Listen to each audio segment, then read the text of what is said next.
Assalamu alaikum. Today we will discuss the anxiety, and this lecture is a part of the experimental pharmacological lab, and the main object of this lab is to study the animal model related to the anxiety. The first part is related to the discussion of the anxiety. So first of all, we should know what is anxiety. Anxiety is basically a general term, and it is indicative of the several disorders. And this disorder is basically represents a physical state, a physical symptom, which can be defined as that we can say that anxiety is emotion which is characterized by the feeling of the tensions or the symptoms of agitation, worry, fear, anxious, and these symptoms are very hard to control by the person itself, and he has a very constant continuous restlessness, palpitations, and disturbance in the physical activity like increase in blood pressure, shortness of breath, dizziness, chest pain, and etc. When these symptoms are persist, continue, and unable to control by a person, then this could be lead to the generalized anxiety disorder. One can say that normal stress in a life is normal, and the feeling of anxiety is normal at some point in our life. For example, we may feel worried and we feel anxious about sitting an exam. When we are sitting in the exam and we have a medical test or we have a job interview, then we may suffer from the symptoms of the anxiety, but it's a normal condition.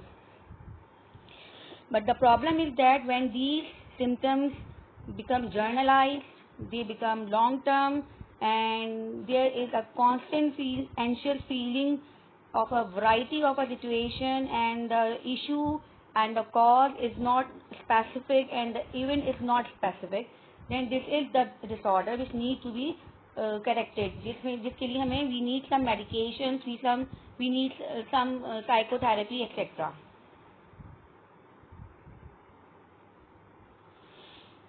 What is GED? Basically, we can say that generalized anxiety disorder, GED, is about very much prevalent, and 3 to 8% worldwide it is prevalent, and it is more common in female.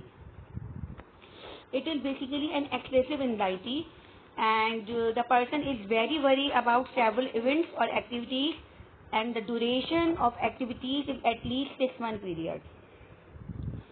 Worry is very difficult to control, and it is basically associated with some symptoms like as we have discussed earlier, which are muscle tension, irritability, difficulty in sleeping, and restlessness. So we can say basically it is anxiety are the emotions or having various type of symptoms.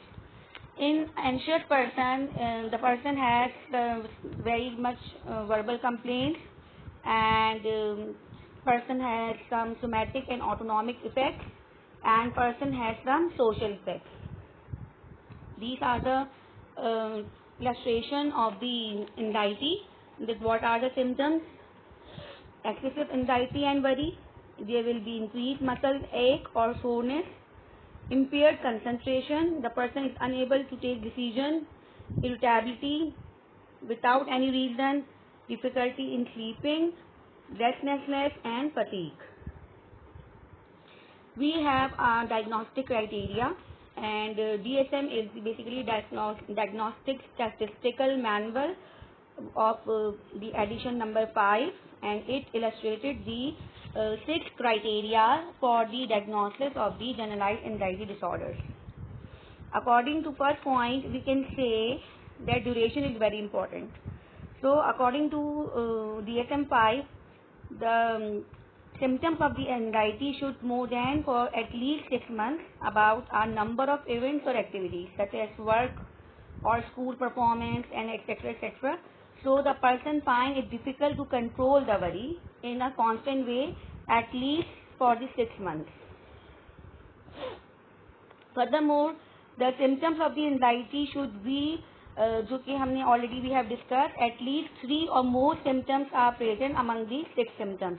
जो 6 symptoms हमने देखी हैं उनमें से at least there should be 3 continuous constant symptoms with at least some symptoms present for more days than not for the past months. So restlessness or feeling key, eye up on edge, etc. These are some symptoms. Then can be easily fatigue or difficulty in concentrating on mind going blank, or there may be irritability, muscle tension, sleep disturbance. तो इनमें से कोई सी भी 3 जो है वो persistent हो.